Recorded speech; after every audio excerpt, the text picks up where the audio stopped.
Hello everyone, welcome to another video and I am your friend Bharat Shankar. तो जब भी market में प्रमोटर शेयर्स खरीदते हैं या एफआई शेयर्स खरीदते हैं या डीएस शेयर्स खरीदते हैं तो स्टॉक मार्केट के जो इन्वेस्टर्स हैं वो इस बात को नोटिस जरूर करते हैं। और इसका एक रीजन है, क्योंकि जब भी कंपनी में कुछ होने वाला होता है, कुछ बुरा होने वाला होता है या कुछ अच्छा होने वाला होता है या कुछ बहुत अच्छा होने वाला होता है, तो उसके बारे में सबसे पहले पता चलता है प्रमोटर्स को, क्योंकि प्रमोटर्स ही वो लोग हैं जो कंपनी चला रहे हैं। और उसके बाद किसको पता चलता है? एफआईएस और डीआईएस को पता चलता है, जो बड़े इन्वेस्टर्स हैं उनको पता चलता है, क्योंकि ये मार्केट में वेल कनेक्टेड होते हैं। और जो मार्केट के बाकी बड़े इन्वेस्टर्स होते हैं और जो बाकी बड़े प्रमोटर्स वगैरह होते हैं उनके साथ इनका उठना बैठना होता है। और इसके बाद एंड में वो खबर पहुंचती है रिटेल इन्वेस्टर के पास या पब्लिक के पास। और इसलिए आपने देखा होगा कि स्टॉक मार्केट में प्राइस पहले बढ़ता है और न्यूज बाद में आता है। और इसी रीजन की वजह से स्टॉक मार्केट में जब भी प्रमोटर्स शेयर्स खरीदते हैं या एफआईएस शेयर्स खरीदते हैं या डीआईएस शेयर्स खरीदते हैं तो उस बात को मार्केट के इन्वेस्टर्स नोटिस करते हैं और उस बात से वो ये अंदाजा लगाने की कोशिश करते हैं कि प्रमोटर्स एफआईएस डीआईएस या बड़े इन्वेस्टर्स शेयर्स क्यों खरीद रहे हैं, क्या आने वाले टाइम में कुछ होने वाला है क्या। और यही बात प्रमोटर्स के शेयर सेल करने पे या एफआईएस और डीआईएस के शेयर सेल करने पे भी होता है, जहां पर इन्वेस्टर्स कोई खराब चीज हो सकता है उसका अंदाजा लगाने की कोशिश करते हैं। बट हैविंग सेड दैट, जब भी प्रमोटर्स बाइंग करते हैं तो बहुत सारे जो रिटेल इन्वेस्टर्स है वो एक गलत फहमी में होते हैं कि मे बी प्रमोटर्स खरीद रहे हैं तो आने वाले टाइम में कंपनी ग्रो कर सकता है या कंपनी में बहुत ज्यादा वैल्यू आने वाला है। हाँ, ये वन ऑफ द रीजन हो सकता है, लेकिन ये अकेला रीजन नहीं है प्रमोटर्स के शेयर्स खरीदने का। हाँ, ये डेफिनेटली हो सकता है कि अगर प्रमोटर्स को कंपनी के फ्यूचर अर्निंग्स में ज्यादा विजिबिलिटी दिख रहा है और करंटली अगर कंपनी का जो शेयर प्राइस है अगर वो एक सस्ते दाम पे ट्रेड कर रहा है तो हाँ, definitely promoters can jump in and they can increase their stake और बाय द स्टॉक्स। बट इसके अलावा प्रमोटर्स खरीदने का कुछ और भी रीजंस हो सकते हैं, जैसे कि अगर प्रमोटर को ये दिखता है कि कोई और इन्वेस्टर प्रमोटर से ज्यादा शेयर्स खरीदने की कोशिश कर रहे हैं जिसके जरिए वो हॉस्टाइल टेक ओवर कर सकते हैं कंपनी का, तो ऐसे केस में भी प्रमोटर शेयर खरीदता है ताकि कोई और कंपनी पे कब्जा ना करे। अगर किसी को लगता है कि ऐसा रियल लाइफ में नहीं होता है, फिल्मों में ही होता है, तो लेट मी टेल यू, माइंट्री जो है उसमें हॉस्टाइल टेक ओवर हुआ था और किसने किया था वो आप कमेंट्स में बताइए। और वही अगर आप रीसेंट एग्जांपल देखना चाहें तो प्राइकॉल नाम की एक कंपनी है जहां पर हॉस्टाइल टेक ओवर का अटेम्प्ट हो रहा था और उस अटेम्प्ट को रोकने के लिए प्रमोटर ने खुद अपने शेयर्स खरीदे और साथ ही साथ बाकी जो बड़े इन्वेस्टर्स थे,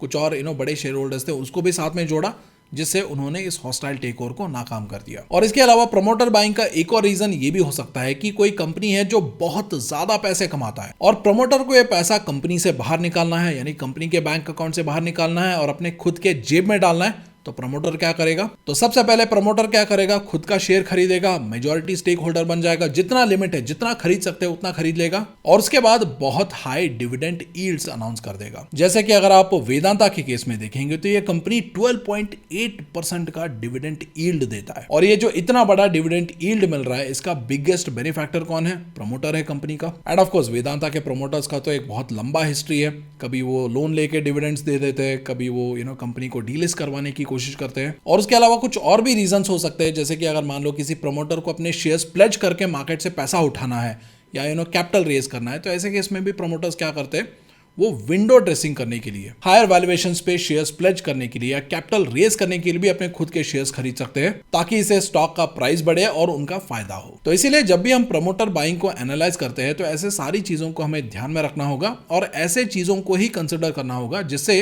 रिटेल इन्वेस्टर्स का फायदा हो सकता है। तो इसी बात को और डीपर तरीके से समझने के लिए अभी हम कुछ ऐसे कंपनीज को भी देखेंगे या स्टडी करेंगे जहां पर प्रमोटर्स अपने कंपनी के शेयर्स खुद खरीद रहे हैं। And also very important thing, अगर कोई स्टॉक पिकिंग करता है तो वहां पर प्रमोटर खरीद रहा है, एफआईएस खरीद रहा है, डीआईएस खरीद रहा है, वो सोल रीजन नहीं होना चाहिए स्टॉक पिकिंग का, क्योंकि अच्छे स्टॉक्स को पिक करने का और स्टडी करने का एक प्रोसेस होता है। क्योंकि अगर कोई लॉन्ग टर्म में स्टॉक्स पिक कर रहा है तो ऐसे स्टॉक्स को स्टडी करने का और एनालिसिस करने का प्रोसेस अलग होता है, और वही अगर कोई शॉर्ट टर्म के लिए स्टॉक्स पिक कर रहा है तो उसे स्टडी करने का प्रोसेस अलग होता है। और इन दोनों प्रोसेसेस को हमारे इस सैटरडे और संडे होने वाले वर्कशॉप में सिखाया जा रहा है, वो भी बिल्कुल फ्री। और अगर आप ज्वाइन करना चाहे तो वीडियो के डिस्क्रिप्शन और पिन कॉमेंट में आपको लिंक मिल जाएगा।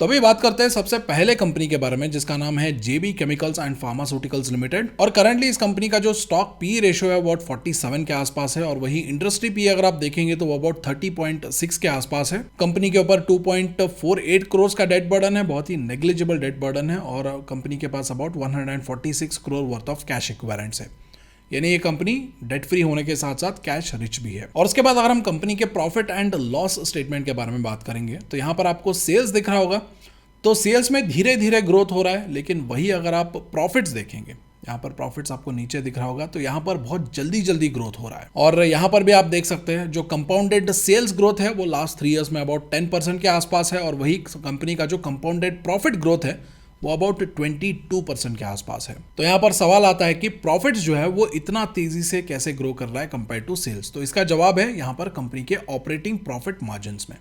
तो यहाँ पर अगर आप देखेंगे तो कंपनी का जो ऑपरेटिंग प्रॉफिट मार्जिन है वो एक टाइम पे 16-17% के आसपास हुआ करता था अंटिल 2019, और उसके बाद क्या हुआ 2020 के बाद ये जो प्रॉफिट मार्जिन है ये 20% से भी ज्यादा होके 21% से लेके 27% के बीच में आ गया है। और लास्ट 3 ईयर से अगर आप देखेंगे तो 26%, और अभी 2026 में ये अबाउट 27% के आसपास है। और ऐसे कई रीजंस की वजह से हो सकता है कंपनी अपने ऑपरेशंस को ऑप्टिमाइज कर रहा हो, कंपनी के पास कोई ऐसा प्रोडक्ट आ गया है जहां पर कंपनी ज्यादा मार्जिन्स रख के कस्टमर्स को ये बेच पा रहा हो या बिजनेसेस को बेच पा रहा हो। और ऐसे भी हो सकता है कि कंपनी जो है वो लोअर मार्जिन प्रोडक्ट से हायर मार्जिन प्रोडक्ट्स की तरफ ट्रांजिशन कर रहा हो। और इस कंपनी का अगर आप शेयर होल्डिंग पैटर्न देखेंगे तो लास्ट 4 क्वार्टर्स में आप देखोगे तो प्रमोटर्स का जो होल्डिंग है वो 47.73% से बढ़ के अभी 48.8% हुआ है। और लास्ट 2 क्वार्टर्स में अगर आप देखेंगे जहां पर प्रमोटर्स का होल्डिंग बढ़ा है तो वहां पर आप देख सकते हो एफआईएस का जो होल्डिंग है वो 14.88% से बढ़ के 16.33% हुआ है। डीआईएस का होल्डिंग 23.35% से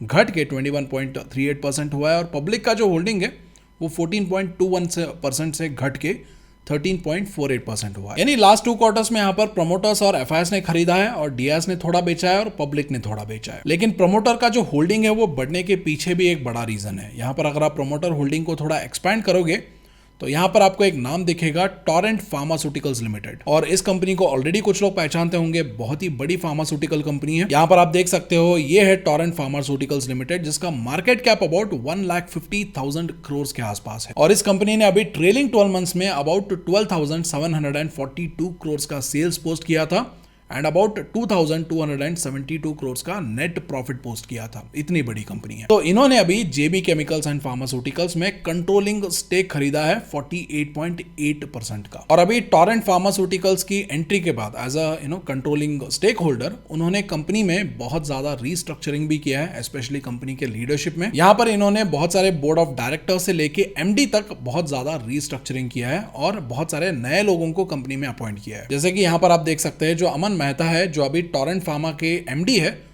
उनको अभी अपॉइंट किया गया है as a managing director of JB Pharma. और उसके अलावा जो एडिशनल डायरेक्टर्स है वहां पर भी बहुत सारे एक्सपीरियंस्ड लोगों को टोरेंट फार्मा यहाँ पर जेबी केमिकल्स एंड फार्मास्यूटिकल्स में रिप्लेस कर रहा है। एंड ऑफ कोर्स यहाँ पर कुछ लोग ये पूछ सकते हैं कि सर इसकी क्या जरूरत है, जो कंपनी पहले चला रहे थे क्यों ना वही चलाए, क्योंकि उनको कंपनी के बारे में ज्यादा पता होगा। I understand, but having said that आपको ये भी समझना होगा कि जो टोरेंट फार्मास्यूटिकल्स है वो भी कोई छोटी कंपनी नहीं है, वो भी एक सुपीरियर फार्मास्यूटिकल कंपनी है। तो यहाँ पर देखिए जो टोरेंट फार्मास्यूटिकल्स है ना, इसका अगर आप मार्जिन्स देखेंगे तो ये कंपनी अबाउट 32 to 33% का ऑपरेटिंग प्रॉफिट मार्जिन कमाता है। और इसे अगर आप जेबी केमिकल्स एंड फार्मास्यूटिकल्स के साथ कंपेयर करेंगे तो इसका मार्जिन कितने हैं, अबाउट 26 to 27% के आसपास है। और रिसेंटली जो कॉन्फ्रेंस कॉल हुआ था वहां पर ये जो टोरेंट फार्मा के जो मैनेजमेंट है वो जेबी फार्मा के एक्विजिशन के बारे में बात करता है, और यहाँ पर एक मार्जिन्स के रिलेटेड डिस्कशन हुआ था जहां पर कुछ असम्पशंस हुए थे। इन्वेस्टर्स ये समझे थे कि जेबी फार्मा के जो मार्जिन्स है वो अबाउट 18 to 19% कुछ अज्यूम किया था, but they clarify here that कि it is close to 28 to 29%। But having said that वो ये भी बोलते हैं कि टोरेंट के जो मार्जिन्स है वो अबाउट 32.5 से लेके 33% के बैंड के बीच में है, और यहाँ पर एक सिग्निफिकेंट स्कोप है जहां पर वो जेबी फार्मा के मार्जिन्स को भी इसी लेवल पे ले जा सकते हैं। यानी कुछ टाइम पहले हमने जेबी फार्मा में देखा था ना कि इसके जो सेल्स है वो उतने तेजी से नहीं बढ़ रहे, लेकिन प्रॉफिट जो है वो तेजी से बढ़ रहे हैं क्योंकि कंपनी के जो मार्जिन्स है वो तेजी से बढ़ रहे हैं, राइट। तो अभी ये जो मार्जिन 26-27% के आसपास है, आने वाले टाइम में टोरेंट फार्मा जो है वो इसको 32.5% और 33% के बीच में उनका जो मार्जिन है उसी लेवल पे इसे ले आने की कोशिश कर सकता है। यानी यहाँ पर अर्निंग्स पर शेयर के ग्रोथ में और नेट प्रॉफिट के ग्रोथ में यहाँ पर काफी यहाँ पर पोटेंशियल नजर आता है। एंड ऑल्सो यहाँ पर टोरेंट फार्मा जो है वो ये भी बताता है कि यहाँ पर एक छोटा सा कोर्स करेक्शन भी हो सकता है in the Q4 due to the changes of controlling adjustment, और बाकी सारे जो एक्विजिशन के बाद जो चीजें होती है उसको स्ट्रीमलाइन करने के लिए। और ये भी बोलता है कि Q1 onwards they should be back on track. और साथ ही साथ अभी टोरेंट के लीडरशिप के अंडर ना जो जेबी फार्मा के जो जेनरिक्स बिजनेस है जहां पर इसको कंपनी को कम मार्जिन्स मिलते हैं वो अभी टोरेंट फार्मा को अनअट्रैक्टिव लग रहा है, जिसकी वजह से मे बी आने वाले टाइम में उसको वो डिसकंटिन्यू कर सकते हैं या उसका जो स्केल है उसको कम कर सकते हैं। तो बेसिकली यहाँ पर ये जो तमाम एक्टिविटीज़ है जहाँ पर कम मार्जिन के बिजनेस से जो ज़्यादा मार्जिन की तरफ जो शिफ्ट करने का जो डिस्कशन हो रहा है, और ये जो लो मार्जिन वाले जो बिजनेस है उसको डिसकंटिन्यू करने के बारे में जो डिस्कशन हो रहा है, वो सारी चीज़ें ये जो जेबी फार्मा के जो मार्जिन है उसको आने वाले टाइम में उसके लिए कंट्रीब्यूट कर सकते हैं। अगर आप चाहे तो इस कंपनी को और ज़्यादा डीपर लेवल पे स्टडी कर सकते हैं, और मैंने शेयर होल्डिंग पैटर्न में जो डिटेल्स आए थे उसको मैंने ऑलरेडी आपको समझा दिया है। एंड ऑल्सो अगर आप चाहे तो जेबी केमिकल्स एंड फार्मा का एंड ऑल्सो जो टोरेंट फार्मास्यूटिकल्स के जो रिसेंट इन्वेस्टर प्रेजेंटेशन है और कॉन्फ्रेंस कॉल है उसको अगर आप चाहे तो जाके चेक कर सकते हैं। वहाँ से आपको और ज़्यादा डिटेल्स मिलेंगे जिससे आप इस एक्विजिशन के बारे में, कंपनी के जो फ्यूचर ग्रोथ है उसके बारे में और ज़्यादा चाहे तो जाके स्टडी कर सकते हैं। And just to make sure, जो भी हम कंपनीज यहाँ पर डिस्कस कर रहे हैं ये हम एग्जाम्पल के तौर पे ही डिस्कस कर रहे हैं, और ये किसी भी तरीके का इन्वेस्टमेंट रिकमेंडेशन या इन्वेस्टमेंट एडवाइस नहीं है। तो अब इसके बाद बात करेंगे अगले कंपनी के बारे में, लेकिन इससे पहले अभी तक अगर आपको ये वीडियो पसंद आ रहा है, आपने इस वीडियो से कुछ सीखा है, तो वीडियो के ऊपर जो लाइक बटन है उसे प्रेस करके आप वीडियो को लाइक कर सकते हैं और कमेंट्स में एक सिंपल थैंक यू भी लिख सकते हैं। एंड बाय चांस अगर आप चैनल पे नए हैं तो चैनल के ऊपर जो सब्सक्राइब बटन है उसे प्रेस करके आप चैनल को सब्सक्राइब कर सकते हैं और बेल नोटिफिकेशन भी दबा सकते हैं, जिससे हमारे नए वीडियोस के अपडेट्स आप तक तुरंत पहुंच जाएंगे। तो अभी जो नेक्स्ट कंपनी हम बात करने वाले हैं इसका नाम है ग्रासिम इंडस्ट्रीज लिमिटेड, और इस कंपनी का पी रेशो अगर आप देखेंगे तो अबाउट 43.4 के आसपास है और इंडस्ट्री पी अबाउट 29.9 के आसपास है। एंड मोस्ट इंपॉर्टेंटली यहाँ पर नजर पड़ती है इस कंपनी के डेट के ऊपर, जो अबाउट 2,05,403 करोड़ के आसपास है, और कंपनी के पास about 8,107 crore worth of cash equivalents है। यानी अगर देखा जाए तो इस कंपनी का जितना मार्केट कैप है उसके इक्विवेलेंट कंपनी के ऊपर डेट बर्डन भी है, और साथ ही साथ यहाँ पर अगर आप इंटरेस्ट कवरेज रेशो देखेंगे तो वो भी अबाउट 1.94 के आसपास है। और कंपनी के ऊपर इतना ज्यादा डेट बर्डन क्यों है उसका भी एक रीजन है, क्योंकि अगर आप देखेंगे तो 5 साल पहले कंपनी के ऊपर 84,000 करोड़ के आसपास डेट बर्डन था, और 3 साल पहले ये डेट अबाउट 74,000 करोड़ के आसपास था। एंड ऑफ अ सडन ये डेट 2,05,000 करोड़ के आसपास क्यों पहुंच गया? तो पहले अगर आप देखेंगे तो ये कंपनी ये जो विस्कस फाइबर्स है, क्लोरीन केमिकल्स है, और जो बिल्डिंग मटेरियल्स और सीमेंट वगैरह जो है उस बिजनेस में ज्यादा इसका प्रेजेंस था, और ये एक आदित्य बिरला ग्रुप की कंपनी है। एंड ऑब्वियस ये बात है, आदित्य बिरला ग्रुप जो है वो इंडिया के सीमेंट किंग के नाम से जाना जाता है। लेकिन रिसेंटली सीमेंट इंडस्ट्री में एक बहुत बड़ा डिसरप्शन हुआ है, रिसेंटली नहीं कुछ सालों से आप मान सकते हो, जहां पर सालों से आदित्य बिरला ग्रुप का जो डोमिनेंस था सीमेंट सेक्टर में उसको चैलेंज करने के लिए एक और प्लेयर आ जाता है, और वो प्लेयर है नन अदर देन अडानी जी। तो अडानी जी सीमेंट सेक्टर में एंटर करते हैं, उन्होंने एसीसी एक्वायर कर लिया, अंबुजा सीमेंट्स को एक्वायर कर लिया, और आज के टाइम में सीमेंट में अगर आप देखेंगे तो इनका जो प्रेजेंस है वो बहुत बहुत तेजी से बढ़ रहा है। तो इससे ऑब्वियसली क्या होगा, जो नंबर 1 प्लेयर है उसका मार्केट शेयर ऑटोमेटिकली यहां पर कम हो जाएगा, और फ्यूचर में जो ग्रोथ आएगा सीमेंट सेक्टर में वो ग्रोथ जो है वो बढ़ जाएगा, कुछ अडानी जी के पास जाएगा और कुछ आदित्य बिरला जी के पास जाएगा। और इसी ग्रोथ को कॉम्पनसेट करने के लिए आदित्य बिरला जी क्या करते हैं, या बिरला ग्रुप क्या करता है, वो पेंट सेक्टर में आता है, वो वायर्स के सेक्टर में घुसता है, और ऐसे तमाम सेक्टर में घुसता है जो बिल्डिंग सेक्टर या बिल्डिंग मटेरियल्स के साथ रिलेटेड है। और अभी पेंट सेक्टर में लीडिंग कौन है, एशियन पेंट्स, और एशियन पेंट्स का जो डिस्ट्रीब्यूशन नेटवर्क है और जो इसका जो ट्रस्ट है, ब्रांड ट्रस्ट है, वो सालों से बिल्ड किया गया है, almost like more than 40-50 year से बिल्ड किया गया है। और इसीलिए अभी अगर बिरला ओपस को एशियन पेंट्स, बर्जर पेंट्स जैसे मार्केट लीडर से अगर मार्केट शेयर छीनना है तो उन्हें सबसे पहले पैसा स्पेंड करना होगा। और पेंट सेक्टर में पैसा स्पेंड करना मतलब ये नहीं होता है कि एडवर्टाइजिंग बहुत ज्यादा करे,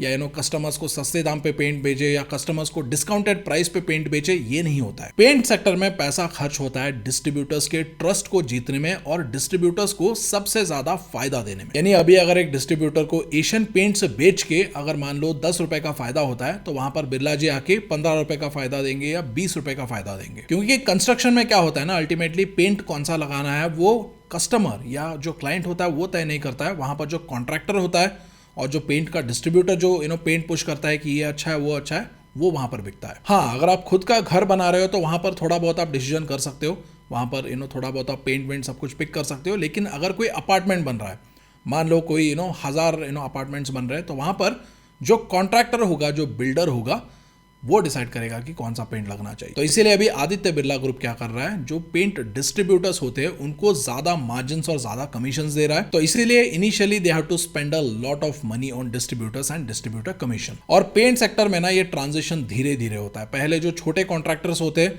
वो एशियन पेंट से मे भी हो सकता है बिरला ओपस यूज करना स्टार्ट कर दे, और उसके बाद धीरे धीरे अगर 2-3 साल 5 साल अगर आप लेंगे तो वहां पर धीरे धीरे बड़े कॉन्ट्रैक्टर्स भी मे भी हो सकता है एशियन पेंट्स के बदले या बर्जर पेंट्स के बदले बिरला ओपस पेंट को प्रेफर करे। लेकिन इस ट्रांजिशन पीरियड में क्या होता है, इस मार्केट शेयर छीनने के जो पीरियड है वहां पर क्या होता है, Birla has to lose money और they have to spend more than what Asian Paints are spending और बर्जर पेंट्स आर स्पेंडिंग। और इसी रीजन की वजह से अगर आप इनका रेवेन्यू देखेंगे यानी टॉप लाइन देखेंगे तो यहाँ पर जबरदस्त ग्रोथ हो रहा है। 2024 में 20%, 25 में 21% और अभी ट्रेलिंग 12 मंथ्स में अबाउट 23% का यहाँ पर रेवेन्यू ग्रोथ है या सेल्स ग्रोथ है। लेकिन वही अगर आप यहाँ पर एबिटा में आएंगे तो यहाँ पर इतना कुछ जितना ग्रोथ यहाँ पर सेल्स में हो रहा है उतना यहाँ पर उतना ग्रोथ है नहीं, 17%, 14%, 14%, because right now they are spending more money than the competitors. और साथ ही साथ अगर आप इनका प्रॉफिट एंड लॉस स्टेटमेंट देखेंगे तो प्रॉफिट एंड लॉस स्टेटमेंट में आपको दिखेगा कि कंपनी जो है वो प्रॉफिट्स कमा रहा है। लेकिन वही अगर आप इसका जो कैश फ्लो फ्रॉम ऑपरेशन है उसको अगर आप देखेंगे तो यहाँ पर 2023 से अब तक अगर आप देखेंगे तो कैश फ्लो फ्रॉम ऑपरेशंस जो है वो नेगेटिव में है। एंड यूजुअली जब कैश फ्लो फ्रॉम ऑपरेशंस अगर नेगेटिव में होता है तो इसका मतलब क्या होता है कि कंपनी जो है वो पेपर पे प्रॉफिटेबल है, लेकिन एक्चुअल में यानी बैंक में जो पैसा आता है कंपनी के, वहां पर कंपनी प्रॉफिटेबल नहीं है, ऐसा माना जाता है। लेकिन cash flow from operations negative में क्यों है उसको भी सही तरीके से एनालाइज करना जरूरी होता है। तो इस कंपनी के केस में ना दो रीजन है जिसकी वजह से जो कैश फ्लो फ्रॉम ऑपरेशंस है वो नेगेटिव में है। पहला रीजन क्या है, अभी ये नए नए पेंट सेक्टर में आए हैं तो इनको डिस्ट्रीब्यूटर्स को ज्यादा टाइम देना होगा पैसे वापस देने के लिए, क्योंकि पेंट के जो डिस्ट्रीब्यूशन होता है उस बिजनेस में कैश एंड कैरी वाला फॉर्मेट नहीं होता है। इन्वेंटरी आपने डिस्ट्रीब्यूटर को दे दिया, डिस्ट्रीब्यूटर उसको बेचेगा और उसके बाद आपका पैसा वो वापस लौट आएगा। और अगर आपका इन्वेंटरी बिकने में ज्यादा टाइम लगाता है तो उसके बाद आपके जो पैसे आने हैं वो भी उतना ही टाइम लेता है। ऑब्वियस ये बात है, अभी जितना जल्दी एशियन पेंट्स की इन्वेंटरी बिकता है उतना जल्दी इनका इन्वेंटरी भी बिकेगा नहीं, it will take time to pick up. तो इसीलिए अगर आप इनका बैलेंस शीट देखेंगे तो यहाँ पर आपको एक क्लियरली नजर आएगा कि इनका जो इन्वेंटरी है, ऑफकोर्स इन्वेंटरी बिल्टअप हो रहा है और साथ ही साथ यहाँ पर अगर आप ट्रेड रिसीवेबल्स देखेंगे तो वो भी यहाँ पर लगातार बढ़ रहा है। जो पहले आई थिंक 4 साल पहले 5-6 हज़ार करोड़ के आसपास था, जो अभी ऑलमोस्ट 9,200 करोड़ के आसपास पहुंच गया है। और एक और फैक्टर ये भी है कि अभी अगर ये एक्सपेंशन फेज में है, अगर ये ज़्यादा डिस्ट्रीब्यूटर्स को रीच करने की कोशिश कर रहे हैं तो यहाँ पर क्या होगा, इनको इन्वेंटरी में भी पैसा वापस पोर करना होगा, जिसकी वजह से क्या होगा, कैश फ्लो पे और ज्यादा प्रेशर पड़ता है। क्योंकि कैश फ्लो का फॉर्मूला क्या है, net profit plus non cash items minus increase in inventory. यानी अगर कोई कंपनी एक्सपेंशन फेज में है और अगर वो पैसा इन्वेंटरी में री इन्वेस्ट कर रहा है तो उससे क्या होगा, जो कैश फ्लो फ्रॉम ऑपरेशंस है वहां पर पैसा कम हो सकता है। और उसके बाद अगर हम इस कंपनी का शेयर होल्डिंग पैटर्न देखेंगे तो कंपनी में प्रेजेंटली अबाउट 43.73% जो है वो प्रमोटर होल्डिंग है। और ये प्रमोटर होल्डिंग लास्ट क्वार्टर में अबाउट 43.21% था, वहां से अभी ये बढ़ के 43.73% हुआ है। उससे पहले अगर आप देखेंगे तो ये 43.11% था। और उसके बाद एफआईएस का होल्डिंग प्रेजेंटली अगर आप देखेंगे तो वो अबाउट 14.91% के आसपास है, जो 4 क्वार्टर पहले अबाउट 13.79% के आसपास था। डीएस का होल्डिंग 4 क्वार्टर पहले 17.91% के आसपास था, जो अभी कम होके 16.28% हो गया है। और जो पब्लिक का होल्डिंग था वो अबाउट 24.87% था, जो अभी थोड़ा सा कम होके 24.75% हो गया है। एंड ऑल्सो ईयरली ट्रेंड पे भी अगर आप देखेंगे तो यहाँ पर प्रमोटर्स जो है वो कंपनी में स्टेक कंटिन्यूसली इंक्रीज कर रहे हैं। यहाँ पर अगर आप देखेंगे तो हर साल यहाँ पर लास्ट 5 ईयर्स ही अगर आप देख लेंगे तो हर साल यहाँ पर प्रमोटर्स का जो होल्डिंग है वो धीरे धीरे बढ़ ही रहा है। और उसके बाद नेक्स्ट कंपनी है अडानी एनर्जी सॉल्यूशंस लिमिटेड। और ये जो कंपनी है ये एनर्जी डोमेन में काम करता है, जहाँ पर ये ट्रांसमिशन, डिस्ट्रीब्यूशन, स्मार्ट मीटरिंग और ये जो कूलिंग सॉल्यूशंस होते हैं उस पर्टिकुलर सेगमेंट्स में सर्विसेज देता है और प्रोडक्ट्स बनाता है। और ये इंडिया का largest transmission and distribution company है। और इस कंपनी का अगर आप सेल्स एंड प्रॉफिट्स देखेंगे तो कंपनी का जो सेल्स है वो 5 साल में लगातार बढ़ रहा है, लेकिन प्रॉफिट्स जो है वो उतना कंसिस्टेंट नहीं है, कभी थोड़ा सा ऊपर कभी थोड़ा सा नीचे हो जाता है। लेकिन अभी मार्च 2026 में कंपनी के प्रॉफिट्स में एक जबरदस्त जंप हुआ है, जहां पर पहले जो प्रॉफिट्स जो 1,200 करोड़ के आसपास थे वो जो सीधा जंप होके अभी 2,300-400 करोड़ के आसपास पहुंच गया है। और इसका अगर आप शेयर होल्डिंग पैटर्न देखेंगे तो लास्ट क्वार्टर में प्रमोटर्स का जो होल्डिंग है वो 71.19% से बढ़ के 72.72% हो गया। तो यहाँ पर एक चीज नोटिस किया जा सकता है कि पहले प्रमोटर का होल्डिंग 74.95% था, जो सडनली कम होकर 69.94% हो गया। और वहां से अगर प्रमोटर फिर से खरीद रहा है तो कौन सी बड़ी बात है, ये सवाल आ सकता है। तो यहाँ पर आप देख सकते हैं जब प्रमोटर ने बेचा था ना, वो शेयर्स रिटेल के पास नहीं आया है। रिटेल के पास I think 0.5% of the shares ही आए थे। मोस्ट ऑफ द शेयर्स जो है वो एफआईएस और डीआईएस के पास गए थे, जिसकी वजह से आप देख भी सकते हैं एफआईएस का जो होल्डिंग है वो 15.53% से बढ़ के 18.66% हुआ था और डीआईएस का होल्डिंग 3.97% से बढ़ के 5.38% हो गया था। और लास्ट 4 क्वार्टर्स में भी अगर हम देखें तो एफआईएस का जो होल्डिंग है वो 15.85% से कम होकर 12.23% हुआ है। और डीएस का होल्डिंग 6.89% से बढ़ के 10.24% हुआ है। यानी यहाँ पर जो एफआईएस है उन्होंने बेचा है और डीएस ने खरीदा है और प्रमोटर्स ने भी खरीदा है, और साथ ही साथ डीएस और प्रमोटर्स ने पब्लिक से भी खरीदा है, क्योंकि पब्लिक का जो होल्डिंग है वो भी 6.08% से घट के 4.81% हो गया है। और उसके अकॉर्डिंग अगर आप देखेंगे तो यहाँ पर ये जो नंबर ऑफ शेयर होल्डर्स है वो भी कम हुए हैं, क्योंकि जून 2025 में नंबर ऑफ शेयर होल्डर्स कितने थे, अबाउट 5,926 के आसपास थे, जो अभी कम होके 4,03,625 के आसपास हो गए। यानी बेसिकली शेयर होल्डर्स का नंबर कम होता है तो क्या होता है, जो मास में जो शेयर्स डिस्ट्रीब्यूटेड है वो कॉन्सेंट्रेटेड हो रहे हैं, यानी बड़े इन्वेस्टर्स के हाथ में कॉन्सेंट्रेट हो रहा है। और जैसे हमने ग्रासिम के केस में बाकी डिटेल्स चेक किए थे, जैसे कि हमने डेट चेक किया था, यहाँ पर हमने कैश फ्लो वगैरह चेक किया था। अगर आप चाहे तो इस कंपनी का भी जाके कैश फ्लो एनालिसिस और ये जो डेट का एनालिसिस है वो जाके कर सकते हैं। एंड ऑफ कोर्स अगर आप किसी भी स्टॉक को पिक करना चाहते हैं तो सिर्फ यही क्राइटेरियाज नहीं होते, और भी कुछ क्राइटेरियाज होंगे। Feel free to apply your own criterias.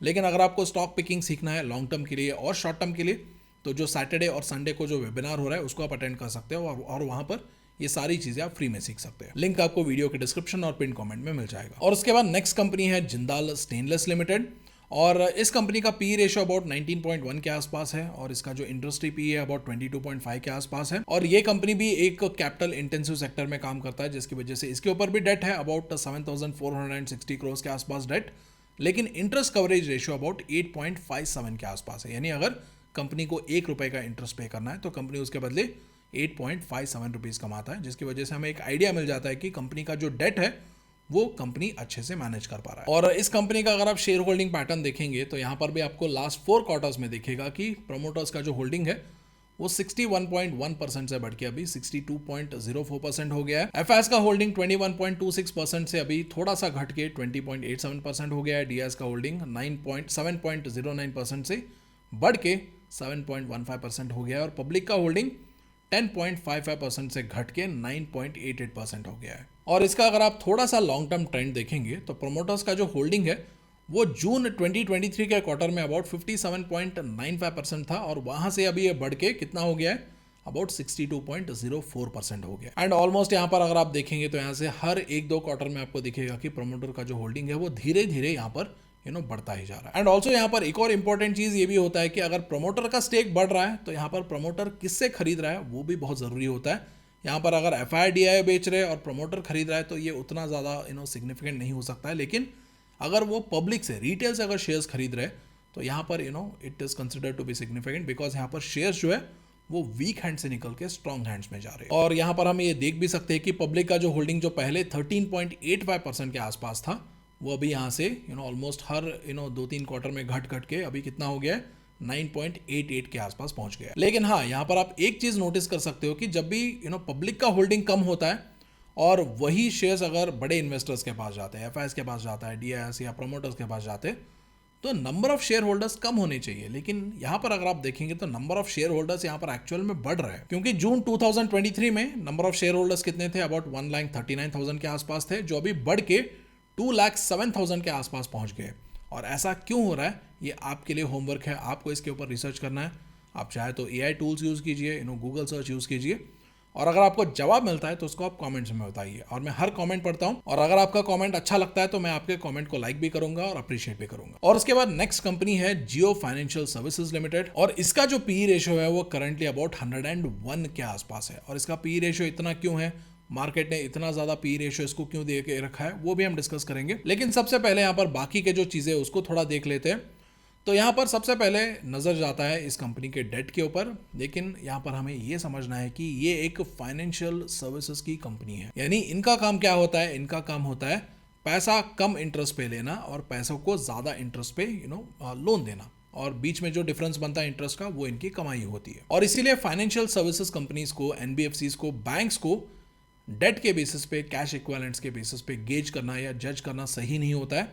यहाँ पर सही पैरामीटर होता है बुक वैल्यू, और उसके साथ साथ यहाँ पर ये जो प्राइस टू बुक वैल्यू होता है, this is also very good parameter. और मैक्सिमम नंबर ऑफ इन्वेस्टर्स क्या करते हैं, वो फाइनेंशियल सर्विस कंपनीज में, बैंकिंग कंपनीज में पी रेशियो के बदले वो प्राइस टू बुक रेशियो को या बुक वैल्यू को ज्यादा प्रेफरेंस देते हैं। तो यहाँ पर अगर आप इसका बुक वैल्यू देखेंगे तो वो अबाउट 211 के आसपास है, और इसका जो प्राइस टू बुक वैल्यू है वो अबाउट 1.11 के आसपास है। और इसका जो प्राइस टू बुक वैल्यू है, इसको अगर आप बजाज फाइनेंस, जो कि जियो फाइनेंशियल सर्विसेज का डायरेक्ट कॉम्पिटिटर है, उससे अगर आप कंपेयर करेंगे तो इसका book value, price to book value about 4.98 के आसपास। और प्राइस टू बुक वैल्यू जितना ज्यादा होता है, वैल्यूएशन उतना ही महंगा होता है, और प्राइस टू बुक वैल्यू जितना कम होता है, वैल्यूएशन उतना ही सस्ता होता है। और इसीलिए जियो फाइनेंशियल सर्विसेज में बोला जाता है कि इसके पास ग्रो होने के लिए बहुत ज्यादा स्कोप है, क्योंकि इस कंपनी के जो ज्यादा से ज्यादा सर्विसेज है वो लॉन्च होने में बहुत डिले हो गया था, और साथ ही साथ वो रिसेंटली लॉन्च हुए हैं या ग्रोइंग फेज में है, या अभी बहुत सारे जो सर्विसेज है वो लॉन्च होना बाकी है। और अभी के टाइम में अगर आप देखेंगे तो जो जियो फाइनेंशियल सर्विसेज है वो ऑलमोस्ट हर एक फाइनेंशियल सेगमेंट में काम करने की कोशिश कर रहा है, अपना प्रेजेंस बढ़ाने की कोशिश कर रहा है। जहां पर इस कंपनी का जो जियो क्रेडिट लिमिटेड है वो क्या करता है, वो लेंडिंग में काम करता है, यानी जो अभी काम बजाज फाइनेंशियल सर्विसेज कर रहा है या बजाज फाइनेंस कर रहा है, बाकी के जो फाइनेंस कंपनीज है वहां पर भी ये काम कर रहा है। और ये ब्लैक रॉक के साथ इन्होंने पार्टनरशिप किया है, और उसके जरिए ये जो जियो ब्लैक रॉक एएमसी है, एसेट मैनेजमेंट कंपनी है, उसके जरिए वो इन्वेस्टमेंट सॉल्यूशंस प्रोवाइड कर रहे हैं। और अभी जियो पेमेंट सॉल्यूशंस के जरिए रेवेन्यू कलेक्शन और सेटलमेंट प्लेटफॉर्म प्रोवाइड कर रहे हैं। जियो पेमेंट बैंक लिमिटेड भी है, और साथ ही साथ जियो का जो इंश्योरेंस है और ब्रोकिंग लिमिटेड है, वो इंश्योरेंस सेक्टर और ये जो स्टॉक मार्केट का जो ब्रोकिंग सेक्टर है वहां पर भी ये काम कर रहा है। एंड ऑल्सो यहाँ पर ये जो इन्वेस्टर प्रेजेंटेशन देख रहे हैं हम जियो फाइनेंशियल्स का, यहाँ पर और भी बहुत सारी चीज़ें हैं। यहाँ पर ईएम क्या है, बोरोइंग्स क्या है, और यहाँ पर थोड़ा आप स्क्रॉल डाउन करेंगे तो कासा क्या है, डिपॉजिट्स कितने हैं, और भी बहुत सारी चीज़ें हैं। अगर आप इसके ऊपर एक डेडिकेटेड वीडियो चाहते हैं तो कमेंट्स में बताइए। अगर ज़्यादा कमेंट्स आएंगे तो हम इसके ऊपर एक डेडिकेटेड वीडियो ज़रूर बनाएंगे। So coming back to Jio financials profit and loss statement, तो यहाँ पर अगर आप इनके सेल्स देखेंगे तो इनका जो सेल्स है वो लगातार बढ़ रहा है, और सेल्स में अगर आप ग्रोथ देखेंगे तो लास्ट 3 ईयर्स का अगर आप देखेंगे तो 328% का यहाँ पर सेल्स ग्रोथ है लास्ट 3 ईयर्स में, कंपाउंडेड सेल्स ग्रोथ। लेकिन वही अगर आप प्रॉफिट ग्रोथ देखेंगे तो प्रॉफिट ग्रोथ अभी उतना कंसिस्टेंट नहीं है। यहाँ per year on year basis पे कंसिस्टेंट ग्रोथ देखने को नहीं मिल रहा है, और ये ऑब्वियस ही बात है क्योंकि अभी कंपनी जो है वो अपने आप को एस्टैब्लिश करने की कोशिश कर रहा है, और जो कॉम्पिटिटर्स है उनसे मार्केट शेयर छीनने की कोशिश कर रहा है। तो ऐसे जो ग्रोथ फेज होता है वहां पर सेल्स में ग्रोथ देखने को मिलता है, लेकिन जो प्रॉफिट होता है या जो एबिटा होता है वहां पर उतना कंसिस्टेंट ग्रोथ करंट टाइम में देखने को नहीं मिल सकता। और उसके बाद अगर आप कंपनी का शेयर होल्डिंग पैटर्न देखेंगे तो यहाँ पर प्रेजेंटली जो प्रमोटर का होल्डिंग है अबाउट 49.13% के आसपास है, जो लास्ट क्वार्टर में अबाउट 47.12% के आसपास था, यानी 47.12% से अभी प्रमोटर का होल्डिंग बढ़ के 49.13% हो गया है। तो अभी प्रमोटर ने खरीदा है तो बेचा किसने है, तो यहाँ पर थोड़ा बहुत स्टेक जो है वो एफआईएस ने बेचा है, थोड़ा बहुत यहाँ पर डीएस ने भी बेचा है, और थोड़ा बहुत यहाँ पर पब्लिक ने भी बेचा है, जिसकी वजह से पब्लिक का होल्डिंग 26.11% से कम होकर 25.75% हो गया है। डीएस का होल्डिंग 14.26% से कम होकर 13.34%, और एफआईएस का होल्डिंग 12.31% से कम होकर 11.61% हो गया। और हाँ, यहाँ पर एक और चीज़ नोटिस करने वाली बात यह है कि अगर आप थोड़ा सा लॉन्ग टर्म टाइम होराइजन में देखेंगे तो सितंबर 2023 में प्रमोटर का होल्डिंग 46.77% था, जो अभी बढ़ के 49.13% हो गया, जो कि अच्छी बात है। लेकिन वही अगर आप एफआईएस देखेंगे तो एफआईएस का होल्डिंग 21.58% से घट के अभी 11.61% हो गया है। और वही डीएस का होल्डिंग अगर आप देखेंगे तो यहाँ पर भी 13.64% था, और अभी भी यहाँ पर ऑलमोस्ट 13.34% के आसपास ही है।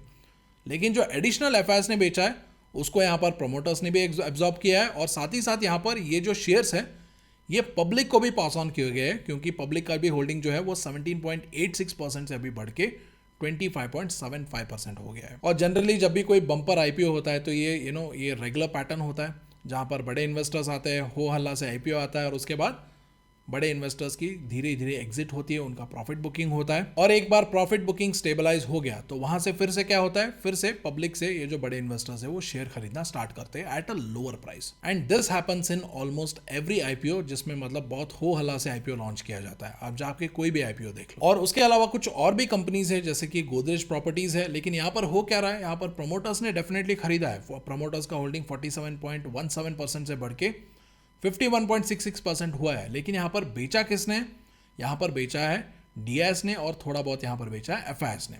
क्योंकि अगर आप पब्लिक का होल्डिंग देखेंगे तो पब्लिक का होल्डिंग यहाँ पर उल्टा घटा नहीं है, उल्टा बढ़ा है। यहाँ पर 13.92% से अभी ये बढ़ के 13.98% हुआ। यानी यहाँ पर क्या हो रहा है, यहाँ पर जो स्ट्रॉन्ग हैंड्स है वहाँ से निकल के शेयर्स वापस स्ट्रॉन्ग हैंड्स में ही जा रहे हैं। यहाँ पर वीक हैंड से स्ट्रॉन्ग हैंड्स में शेयर्स नहीं जा रहे। एक और कंपनी है इलेक्ट्रो स्टील कास्टिंग्स लिमिटेड, और इसका भी अगर आप इन्वेस्टर्स देखेंगे, शेयर होल्डिंग पैटर्न देखेंगे, तो यहाँ पर भी आपको दिखेगा कि प्रमोटर्स का जो होल्डिंग है वो 46.22% से बढ़ के 50.14% हुआ है। लेकिन यहाँ पर पब्लिक का होल्डिंग अगर आप देखेंगे तो ऑलमोस्ट उतना ही है, 33.94%, और यहाँ पर 33.67%, क्योंकि यहाँ पर बेचा किसने है, यहाँ पर बेचा है एफआईएस ने। एफआईएस का होल्डिंग 19.38% से कम होके 15.73% हो गया है। तो यहाँ पर भी स्ट्रॉन्ग हैंड से शेयर्स निकल के स्ट्रॉन्ग हैंड्स में जा रहे हैं और वीक हैंड से शेयर्स निकल के स्ट्रॉन्ग हैंड्स में नहीं जा रहे। तो इसलिए इन दोनों कंपनीज और भी कुछ एग्जांपल्स है, इसको हम डिटेल में डिस्कस नहीं कर रहे। सो आई होप आज का वीडियो आपको इन्फॉर्मेटिव लगा होगा, और साथ ही साथ सैटरडे और संडे को जो फ्री वर्कशॉप होने वाला है उसका रजिस्ट्रेशन लिंक आपको वीडियो के डिस्क्रिप्शन और पिन कमेंट में मिल जाएगा। अगर आप चाहे तो जाके रजिस्टर कर सकते हैं। So thank you so much for watching. I will see you in the next video.